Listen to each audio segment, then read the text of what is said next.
Hello दोस्तों, कैसे हैं आप लोग। आई होप मेरे जितने भी सब्सक्राइबर्स हैं, जितने भी व्यूअर्स हैं, बहुत ही अच्छे से होंगे। जहाँ भी होंगे मस्त होंगे। आ, फिर से लेट हो गया आने में, लेकिन आया ज़रूर। आ, आज का टॉपिक जो है ये बेसिकली एक सुपर फूड के बारे में हम लोग आज डिस्कस करने वाले हैं। ये सुपर फूड इसीलिए है क्योंकि ये बहुत ही कम लागत में उगते हैं और ये हमारे किसी भी वाटर बॉडी पे उग सकते हैं, जिसका नाम है अजोला। तो आज बेसिकली हम अजोला के बारे में चर्चा करेंगे और जानेंगे कि ये कितना महत्वपूर्ण है और कैसे ये हमारे मेन फीड सप्लीमेंट को रिप्लेस कर सकता है। तो बने रहिए मेरे साथ वीडियो के लास्ट तक। आज जानेंगे अजोला के बारे में। मछली पालन में जो सबसे ज़्यादा हमारा कॉस्टिंग जाता है वो जाता है मछली को खिलाने में। आप लोग सब इस बात से एग्री करेंगे कि खिलाने पिलाने में, मछलियों का पालन करने में, मतलब खाना पीना का जो पार्ट होता है उसमें 60% हमारा चला जाता है। मतलब 60% हमारा पैसा जो होता है वो मछलियों को खिला पिला के उनका ग्रोथ लेने में ही चला जाता है। तो हम लोग क्यों ना एक ऐसे विधि के बारे में सोचें। और ये कोई नया रॉकेट साइंस विधि नहीं है, ये कोई नया विधि नहीं है, ये अजोला एक नया चीज़ पदार्थ नहीं है। ये बहुत दिनों से ये पाया जाने वाला एक पदार्थ है, एक फर्न है जो कि बहुत ही रिच इन प्रोटीन होता है। आपको भी पता है कि प्रोटीन बहुत ही इंपॉर्टेंट होता है फिश के लिए। और दिन रात हम जो भी मछली पालन करने वाले हैं वो यही कैलकुलेट करते हैं कि मतलब क्या खिलाया जाए जिससे मछलियों के खाने में प्रोटीन का कंटेंट बढ़ जाए। हम लोग जब फिश मील भी लेते हैं या डीओसी भी लेते हैं या फिश फीड लेते हैं तो हम लोग सबसे ज़्यादा कंसंट्रेट करते हैं कि उसमें प्रोटीन परसेंटेज कितना है, फिर देखते हैं उसमें फैट परसेंट कितना है। राइट। तो अजोला एक कंप्लीट फूड है। अजोला में प्रोटीन तो जितना होता है वो उतना होता ही है। इसमें बहुत सारे न्यूट्रिएंट भी पाए जाते हैं, कैल्शियम, मिनरल्स, है ना, जिंक। ये सब सारे बहुत ही ज़्यादा मात्रा में अजोला में पाए जाते हैं। और अमीनो एसिड्स का अगर बात करें तो ये भी अजोला में बहुत ज़्यादा पाया जाता है। राइट। तो अब आप ये बोलोगे कि भैया प्रोटीन तो कैसे हेल्प करता है बॉडी ग्रोथ के लिए, वो पता है। वो आप जानते हो कि प्रोटीन से मसल डेवलप होता है। तो जब मसल डेवलप होगा आपकी मछलियों का तो ऑफ कोर्स उनका वजन बढ़ेगा। लेकिन अमीनो एसिड्स का क्या यूज़ है। कहीं ना कहीं आप लोगों को मिनरल्स का भी काम पता है कि मिनरल जब तक मछलियों को अच्छे से प्राप्त नहीं होगा तब तक उनके बॉडी में कोई ना कोई कमी रहेगी। और जब बॉडी में कुछ ना कुछ कमी रहती है तो वेट लूज होगा, ना कि गेन होगा। ठीक है। अब अमीनो एसिड्स दोस्तों बहुत इंपॉर्टेंट होता है मछलियों के भोजन में। राइट। जो आप वैसे भी फैक्ट्री फॉर्मुलेटेड फीड भी देते हो, राइट, तो उसमें भी अमीनो एसिड्स रहता है। राइट। अगर आप उनके पैकेट पे जाके पढ़ोगे तो उसमें सारा, मतलब उसमें कितना कैल्शियम है, कितना मिनरल का वैल्यू है, ठीक है, कितना प्रोटीन का वैल्यू है, अमीनो एसिड्स क्या है, फैट का क्या परसेंटेज है, राइट, मॉइस्चर कितना है, तो ये सारा डिटेल रहता है। तो अमीनो एसिड्स एक बहुत ही इंपॉर्टेंट पूरक होता है मछलियों के लिए, जो उनके बॉडी के ग्रोथ के लिए बहुत इंपॉर्टेंट होता है। जैसे अमीनो एसिड का सबसे ज़्यादा इंपॉर्टेंट काम जो होता है वो होता है प्रोटीन का को सिंथेसाइज करना। मतलब प्रोटीन को गुड प्रोटीन में बदलना, एक प्रोटीन को बॉडी में सिंथेसाइज करके, मतलब उसको पचाना, क्योंकि प्रोटीन को पचाना बहुत ही मतलब हमारे बॉडी के लिए बहुत ही ज़्यादा इंपॉर्टेंट होता है और वो बहुत ही टफ होता है। राइट। तो अगर अमीनो एसिड्स नहीं रहेगा तो प्रोटीन का सिंथेसाइज नहीं होगा, प्रोटीन ढंग से उनको पचेगा नहीं, प्रोटीन उनको लगेगी नहीं। तो जब प्रोटीन आप 22% 24% प्रोटीन खिलाते हो और वो आपकी मछलियों को डाइट लगा ही नहीं, राइट, तो फिर फायदा नहीं है। तो अजोला में ये बेसिकली भगवान ने ही, कुदरत के तरफ से ही अमीनो एसिड्स, मिनरल्स, फिर प्रोटीन, सब कुछ रहता है। अजोला में करीब 19 से 30% तक प्रोटीन होता है, आपको पता है। 19 से 30%।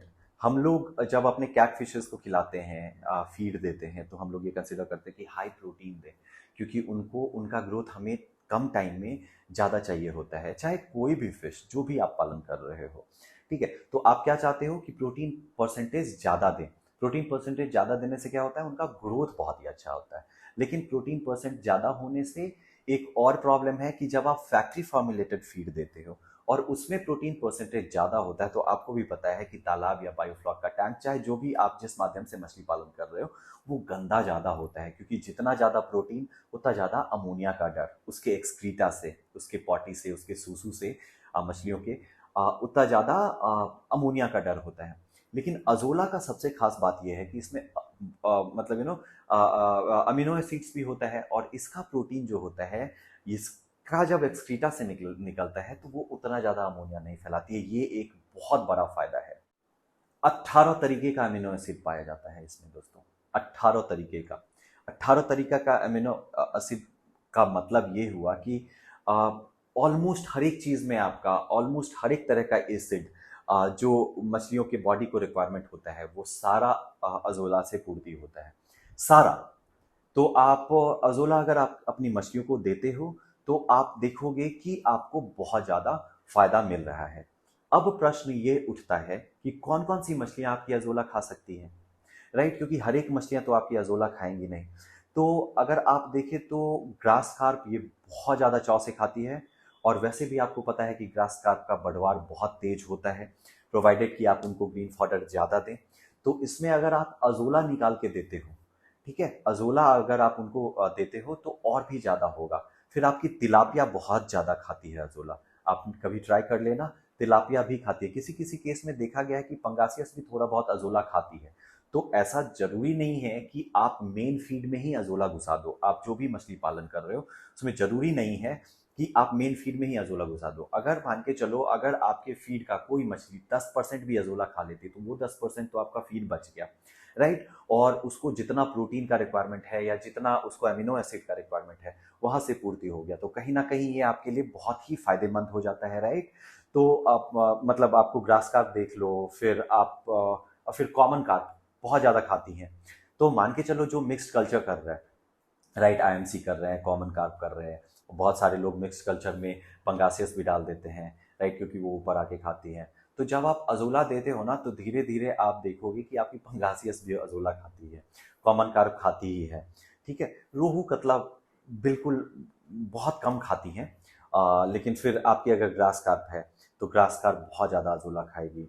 फिर तिलापिया भी अगर आप पाले हुए हो तो वो भी अजोला खाएगी। आप अगर मृगल पालन कर रहे हो, मृगल मछली का, तो वो भी अजोला खाती हैं। सिल्वर कार्प वो भी अजोला खाती है। तो देखा जाए तो हमारे जो ट्रॉपिकल फिशेस होते हैं हमारे एरिया में, जो हम basically Bihar, Jharkhand, UP, for that matter Andhra भी, साउथ में भी लोग बहुत ज़्यादा आईएमसी करते हैं, तो वहाँ पे अगर आप अजोला का यूज़ करोगे तो आपका फीड का खर्च बहुत ज़्यादा कम हो जाएगा, और आपकी मछलियाँ आप देखोगे कि उसके बाद वेट गेन ज़्यादा शुरू की है। ये चीज़ हम समझ गए। अब आते हैं कि अजोला का खेती कैसे किया जाए, राइट? या अजोला का मतलब अजोला आप लाओगे कहाँ से अगर आपको खेती करने का मन भी है तो, राइट? तो सबसे पहले हम ये समझते हैं कि अजोला पाया कहाँ जाता है।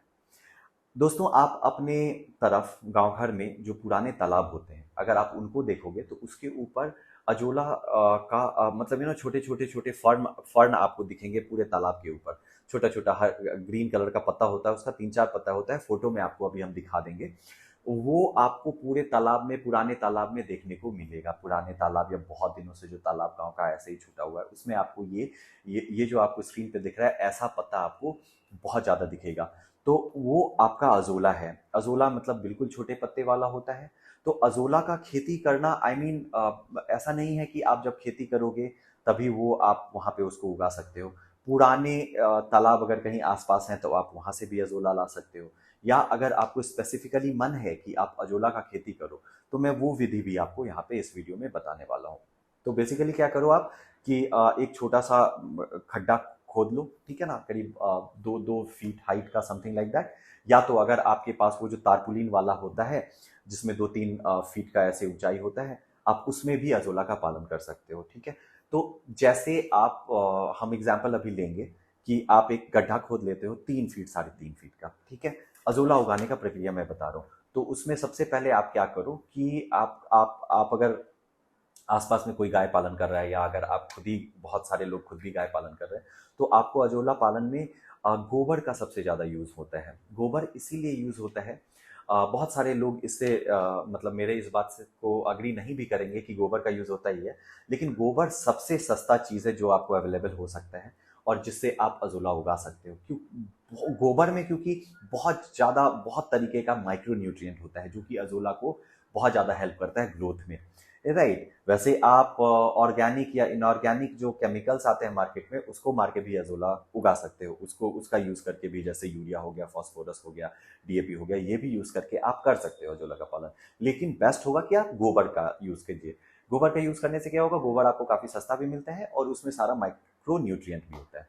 ठीक है, तो सबसे पहले आप क्या करो कि अगर मान के चलो 10 फीट का आपने लंबाई और 10 फीट का चौड़ाई वाला एक गड्ढा खोदा, 3 से 4 फुट का, उसमें आप क्या करो, नीचे में एक पॉलीथीन बिछा दो। नीचे में पॉलीथीन वो लोग बिछाएं जिनका पानी बहुत ज्यादा जल्दी सूख जाता है। अगर आपके तरफ के मतलब इसमें मिट्टी में नमी है और पानी बहुत जल्दी जल्दी नहीं सूखता है, तो आप उसमें बिना पॉलीथीन बिछाए भी यूज कर सकते हो, मतलब अजोला उगा सकते हो। तो आप एक पॉलीथीन बिछा दो। अभी हम जनरिक एग्जांपल लेंगे कि आपका मिट्टी पानी बहुत जल्दी सोख लेता है, ठीक है, तो आप एक पॉलीथीन बिछा दो, अच्छे से कवर कर दो उसको चारों तरफ से। और उसमें क्या है कि करीब आप 2 फीट या 3 फीट का अगर आप गड्ढा लिए तो करीब 1 फीट पानी भर दो।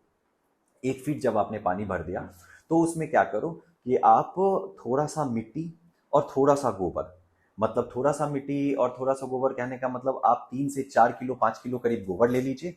ओके, और 3 से 4 किलो 5 किलो आप मिट्टी ले लीजिए। दोनों को अच्छे से आप मिक्स कर दीजिए और उसमें छिड़काव कर दीजिए। वो छिड़काव जब आप कर दोगे तो आप उसको 1 दिन के लिए छोड़ दो। ये प्रोसेस वो है दोस्तों जो मैंने अपनाया था अजोला फार्मिंग के लिए। जब मैं अपने गायों को भी अजोला देता हूँ, उनसे उनका फैट और एसएनएफ भी बढ़ता है, तो इसीलिए मैं मछली पालन में भी उसका यूज करता हूँ ग्रास कार्प के लिए बेसिकली, क्योंकि मैं ग्रास कार्प और मिगल का भी फार्मिंग करता हूँ आईएमसी के साथ साथ, राइट। तो आप क्या करो कि उसमें ये दोनों मिक्सचर उसमें डाल दो और 1 दिन के लिए छोड़ दो। दूसरे दिन आप कहीं से भी अजोला, जैसे मैंने बताया पुराने तालाबों में भी आपको मिल जाएगा, पुराने सूखे तालाब जिसमें कम पानी भी होता है उस तालाब में भी आपको मिल जाएगा, या तो आप अमेजोन या फ्लिपकार्ट से अजोला का थोड़ा सा सैंपल मंगवा सकते हो। अजोला क्या होता है कि आप थोड़ा सा ही डालोगे ना, वो 10 दिन के अंदर पूरे तालाब में आपके फैल जाएगा। आपका जितना बड़ा एरिया है उतना फैल जाएगा। ये बहुत ज्यादा ग्रोथ होता है इसका, प्रोवाइडेड कि आप गोबर अच्छे से यूज किए हो या माइक्रो न्यूट्रिएंट आप अपने पानी में अच्छे से यूज किए हो। ठीक है, तो ये आपने दे दिया और अजोला आप लेके आ गए और थोड़ा सा अजोला इतना उठा के लेके कहीं से आ गए और उसमें आपने बस डाल दिया, उसको अच्छे से धो लिया, ताकि बाहर वाले पानी में अगर किसी तरीके का गंदगी है या कोई भी बैक्टीरिया वगैरह है गंदे तरीके का, तो आप पहले अजोले को साफ कर लो और उसके बाद उसको जाके आप पानी में छोड़ दो। थोड़ा सा अजोला, ज्यादा देने का जरूरत नहीं है। आप थोड़ा सा अजोला दोगे, उसको आप छोड़ दो। उसको छोड़ोगे तो आप देखोगे कि 8 से 10 दिन के अंदर वो पूरे तालाब में आपके फैल गया है। आपने जो 10 बाय 10 का पिट बनाया है उसमें सारा ढंग से वो फैल जाएगा। इसमें एक चीज बहुत इंपॉर्टेंट है याद रखना कि आप जब अजोला का फार्मिंग करते हो तो कोशिश कीजिए कि अजोला डायरेक्ट सनलाइट में, अगर आप नॉर्थ में रह रहे हो तो डायरेक्ट सनलाइट में आपका अजोला नहीं रहना चाहिए। क्योंकि नॉर्थ में मैं इसीलिए मेंशन कर रहा हूँ क्योंकि नॉर्थ में हम लोग देखते हैं जनरली दोस्तों कि हमारा जब गर्मी होती है तो बहुत ही सुपर गर्मी होती है, बहुत ही ज्यादा सनलाइट तेज होता है, और जब ठंड होती है तो बहुत ज्यादा ये ठंड होती है, राइट। तो बेसिकली अजोला को डायरेक्ट सनलाइट से बचाना है। इसमें 30 to 40% अगर सनलाइट जाए, अगर आप ग्रीन नेट ऊपर यूज कर लेते हो तो वो बेस्ट है। तो उससे क्या होगा कि आपका अजोला ग्रीन रहेगा, और जो ग्रीन अजोला होता है उसका न्यूट्रिशनल वैल्यू ज्यादा होता है। अब आते हैं कि अगर आप उसको धूप में ही रखते हो अजोला को, तो क्या होगा। अगर आप अजोला को धूप में ही छोड़ते हो, जो बहुत ही ज्यादा धूप होता है हमारे साइड, तो उसमें आपका अजोला जो है ना वो रेड टर्न कर जाएगा, कलर उसका लाल हो जाएगा। ठीक है, उस पत्ते का कलर लाल हो जाएगा। ऐसा नहीं है कि वो गलत है अजोला या वो खिला नहीं सकते, आप उस अजोला को भी फीड कर सकते हो, लेकिन आप जानते हो कि वो धूप की वजह से जल गई है तो उसका न्यूट्रिशनल वैल्यू कम हो जाता है। लेकिन आप उसको भी यूज कर सकते हो। जब मैंने पहली बार अजोला का खेती किया हुआ था तो मेरा वो धूप में ही था, तो मेरा रेड भी हो जाता था, तो मैं उसको खिलाता था और वो खा लेती थी, मछलियां भी और मेरी कैटल्स भी। ठीक है, तो यही आता है कि मतलब आप ऐसे करके अजोला का पालन कर सकते हो। और आप टाइम टू टाइम, मतलब अगर आप 3 से 4 किलो अजोला डेली निकाल के उसमें से, जैसे आप 10 बाय 10 पिट का पिट बनाओगे ना दोस्तों, तो आप 1 किलो 750 ग्राम से 1 किलो डेली अजोला आप उससे निकाल सकते हो, प्रोवाइडेड आप उसको ढक के रखो और अजोला का जो ये है जनसंख्या है इसको कम नहीं होने दो। ठीक है, आप डेली निकालोगे खुद ही फैल जाएगा, फिर वो बढ़ता रहेगा, फिर वो बढ़ता रहेगा, वो घटेगा नहीं। अजोला को आप अगर अच्छे से मेंटेन करते हो, टाइम टू टाइम उसमें आप गोबर डालते रहते हो, तो आपका अजोला कभी घटता नहीं है। हाँ, अब ये क्वेश्चन आता है कि आप गोबर कितने दिनों पे डालें, तो 15 से 20 दिनों पे ना आप उसको 2 से 3 किलो गोबर से टॉप अप कर दो, उसको पानी में अच्छे से मिक्स कर दो और एक साइड में कहीं आप जाके उसको गिरा दो। ये हो गया। अब क्वेश्चन ये आता है कि जब आप अजोला फीड करोगे, ठीक है, तो आपको किस चीज का ध्यान रखना है? जब आप अजोला उसमें से निकालते हो ना, तो सबसे पहले आप ये मेक श्योर कर लो कि आप उसको अच्छे से वॉश कर दो। उसको आप अच्छे से वॉश कर दो, धो दोगे ना, तो उसमें सबसे पहले जो गोबर का स्मेल होगा, राइट, वो चला जाएगा। तो आपकी मछलियां उसको खाएंगी या आपके कैटल्स उसको खाएंगे, ठीक है। अगर आप उसको नहीं धोते हो तो आप देखोगे कि शायद वो बहुत धीरे खा रही है या आपका अजोला बर्बाद भी हो रहा है। मैं आपको ये पहले ही बता देता हूँ। तो आप अजोला को अच्छे से धो लो। अगर पॉसिबल है तो 1-2 घंटे के लिए उसे हवा में छोड़ दो, ठीक है, धूप में नहीं तो हवा में छोड़ दो। अगर हो सकता है तो एक, अगर धूप नॉर्मल है तो आप 1-8 घंटे उसको धूप में छोड़ दोगे तो उससे उसका सारा फ्यूम स्मेल चला जाएगा, महकता हुआ जो गोबर का ये स्मेल है वो चला जाएगा। और उसके बाद आप अपनी मछलियों को उसको फीड कर सकते हो, राइट। तो अजोला आप फीड करना करके देखिए दोस्तों। और बहुत बड़ा आपको इसके लिए सेटअप का जरूरत नहीं है। आप घर के सामानों से अजोला उगा सकते हो। अजोला कहीं से ला के उसमें डाल के आप अजोला उगा सकते हो और अजोला आप खिला के देखो, आपको अच्छा रिजल्ट मिलेगा ही मिलेगा। नहीं मिलता है तो आप मुझे बताना। मेरे कहने का मतलब है कि आपको बहुत ही अच्छा रिजल्ट मिलेगा। प्रोटीन के केस में, विटामिन के केस में, मिनरल्स के केस में, ट्रेस न्यूट्रिएंट्स के केस में, अमीनो एसिड्स के केस में, हर एक चीज आपको इसमें मिलेगा, राइट। तो आप आज से ही अजोला फीड करना शुरू कीजिए। ऐसा होता है तो पहले आप सबसे पहले एक छोटा सा सेटअप लगाइए, अजोला उगाइए और उनको फीड कीजिए। आप गाय भैंस भी पालते हैं, बकरी भी पालते हैं, आप उनको भी अच्छे से ये अजोला खिला सकते हो। बहुत ही ज़्यादा यूजफुल चीज़ है और बहुत ही कम पैसे में ये उगने वाला चीज़ है, राइट दोस्तों। तो यही इन्फॉर्मेशन आप लोगों को आज देने के लिए वीडियो दिया गया है। तो आई होप आप लोगों को ये इन्फॉर्मेशन अच्छा लगे। Thank you so much. आप लोगों का प्यार बहुत ज़्यादा मिल रहा है। दो मैं बहुत लेट से आता हूँ आप लोगों के पास टाइम की कमी की वजह से, लेकिन मैं चाहूँगा कि अब मैं थोड़ा फ्रीक्वेंट वीडियो बनाऊँ, इसीलिए क्योंकि मैं इसी चैनल पे अब अपने मवेशियों का, जो मैं कैटल पालन कर रहा हूँ, उसका भी अपडेट आपको दूंगा इसी चैनल पे, ठीक है। तो बने रहिए मेरे साथ हमेशा के लिए। और अगर आपको मेरा वीडियो अच्छा लगा तो इस वीडियो को एक थम्स अप जरूर दीजिएगा, लाइक जरूर कीजिएगा। और मेरे चैनल को अगर आप सब्सक्राइब नहीं किए हो तो सब्सक्राइब करना भूलना मत। Thank you so much.